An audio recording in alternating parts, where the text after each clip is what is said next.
Hey everybody, Adam Davidson, RadCast for Wednesday, January the 18th, 2017. I'm really stuck on this miracle of the feeding of the 5,000 in Matthew chapter 14. It's Matthew 14, 13 through 21.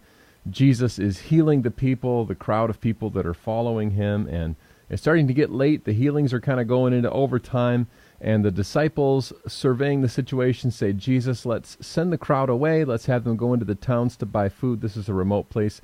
There are no restaurants at this exit. We've got to send them down the street. Jesus says to them in verse 16, they don't need to go away.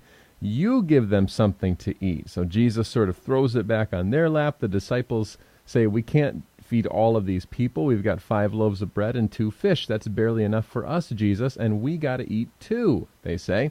Little wink, wink, nudge, nudge.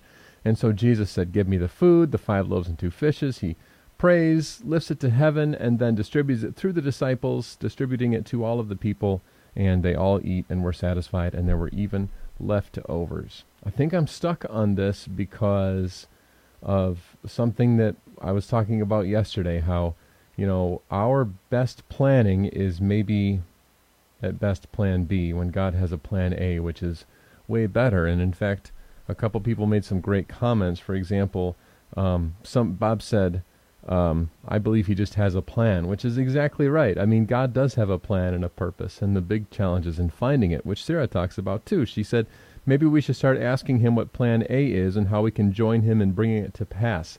Exactly.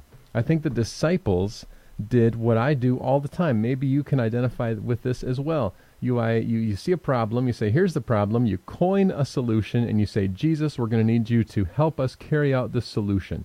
And then Jesus said, I've got a better idea. I do this all the time in my life, where here's what it is, here's how we're going to fix it, Jesus, come along. And I think the teaching for me out of this, again, the reason that I'm coming back to it again is because following Jesus requires total surrender.